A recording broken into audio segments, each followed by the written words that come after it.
কালকে গত রাত্রেই আমি 1:15-20 দিকে আমার কাছে খবর এসেছিল এই ধরনের ঘটনাটা ইউটার্নে ঘটেছে। তখন থেকে আমাদের যারা নেতৃত্বরা আছে তাদের সাথে যোগাযোগ করি এবং আমাদের রায়নুরকে যেহেতু এখানকার একটা দেখে পাটটা অনেকটা দেখে যোগাযোগ করি যেটা কি ঘটনা কি দেখলাম। সত্যি মর্মান্তিক ঘটনা। আজকে মানুষজন নিরাপত্তাহীনতায় ভুগছে। কলকাতা শহরের মতো একটা শহরে যেভাবে এই ধরনের গুলিতে মানুষকে মেরে দিচ্ছে, খুন করছে, এটা কোনোভাবেই মেনে নেওয়া যায় না। আমরা চাই প্রত্যেকের নিরাপত্তা বলয়ের মধ্যে থাকুক। আজকে পুলিশ ডে, আজকের দিনে দাঁড়িয়ে যদি আমি বলি পুলিশের ব্যর্থতা সত্যি খুব খারাপ লাগছে। পুলিশে যে পরিমাণ ম্যান পাওয়ার থাকা দরকার সেই পরিমাণ নয়, ফলে নিরাপত্তাতে গাফিলতি হচ্ছে। আজকে পরিবারের কাছে এসেছি, পরিবারের সাথে কথা বলেছি। পরিবারের মিতার যিনি মারা গিয়েছেন তার পিতার সাথেও কথা বলেছি, তিনিও শারীরিকভাবে অসুস্থ। জাস্ট এই পরিবারটা একটা সুন্দরভাবে খুশিয়ে উঠছিল, আর্থিকভাবে আস্তে আস্তে স্বাবলম্বী হচ্ছে।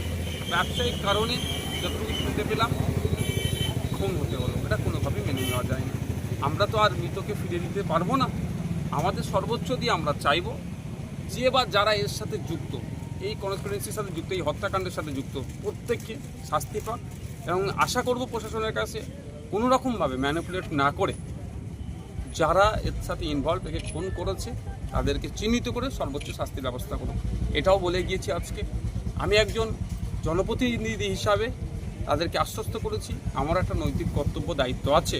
ওনারা যদি চান আমি আমার পক্ষ থেকে, যেহেতু এটা সম্ভবত বারাসাত কোর্টেই হচ্ছে, এটা বারাসাত কোর্টেই মামলাটা চলবে, বারাসাত কোর্টে আমি আমার পক্ষ থেকে একটা উকিল দাঁড় করাবো যাতে এই কেসটা সুষ্ঠুভাবে চলে এবং কেসের তদারকি যাতে আমরা করতে পারি, কোন জায়গা আছে, প্রোগ্রেস কী আছে যথাযথভাবে জানতে পারি এবং পরিবারকে আপডেট দিতে পারি এবং পরিবারও একটা বুঝতে পারে যে কেসটা কোন জায়গায় গড়াচ্ছে বা কতটা জায়গায় ডিপি আছে কী আছে জানার জন্য পরিবারকে আমি আজকে বলে গিয়েছি।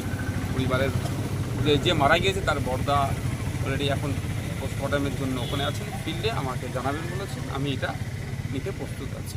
আবারও বলছি, যেভাবে এই ধরনের গুলিকাণ্ড হচ্ছে রাজ্যে, সাধারণ মানুষের নিরাপত্তা নিয়ে প্রশ্ন থেকে যাচ্ছে। সাধারণ মানুষ আজকে যারা আমাদের ডে লেবার রাত্রে নিউ টাউনের ওই দিক দিয়ে বাড়ি ফিরে, তারাও তো আজকে আতঙ্কিত। এই আতঙ্কমুক্ত করার দায়িত্ব হচ্ছে প্রশাসনের। আশা করব প্রশাসন দায়িত্ব নিয়ে কাজ করবে। এই খুনির সাথে যারা যুক্ত আছে তাদেরকে দ্রুত চার্জশিট দিয়ে বিচারের ব্যবস্থা করবেন এবং বাকি যারা ডে লেবার থেকে শুরু করে যারা যেখানেই আছে না কেন, যে নাগরিক, প্রত্যেকটা নাগরিকের মনে যে আতঙ্ক ঢুকছে এটা আতঙ্কমুক্ত করবে। সারা রাজ্যে তো এরকম ঘটনা ঘটছে, তো এই ঘটনার উপরে বিচার ব্যবস্থা কেমন এগোবে বলে আপনার মনে হয়? দেখুন, আমি রিপিট করছি, সরকার প্রশাসন যদি চায় দ্রুত বিচার পাবে। আজকে সিরাজ চ্যাটার্জি মানে মৃতের পিতা বাবা, যদি প্রশাসন চায় আর প্রশাসন যদি মনে করে গড়িমসি করব, তাহলে আমাদেরকে কিন্তু এই যে বলে চলে যাচ্ছি, দেখে চলে যাচ্ছি করতে হবে না, তাহলে আমাদেরকে তখন রাস্তায় নামতে হবে।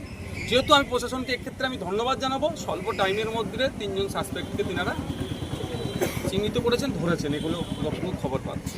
যদি এই তড়িঘড়ি হিসাবে প্রশাসন কাজ করে তাহলে আমাদেরকে রাস্তায় নামতে হবে না, আমাদেরকে প্রশাসনের বিরুদ্ধে কোনো মন্তব্য করতে হবে না। আর যদি মনে করি প্রশাসন গাফিলতি করছে, আর 5টা কেসের মতো এটাকে ধামাচাপা দেওয়ার চেষ্টা হচ্ছে, তাহলে আমি একজন বিধায়ক হিসাবে বলছি, ভাঙড়ের মানুষের সুখ-দুঃখের পাশে থাকার দায়িত্ব আমার, কর্তব্য মনে করে ভাঙড়ের মানুষের সাথে যদি অবহেলা হয় আমি চুপ করে বসে থাকতে পারবো না।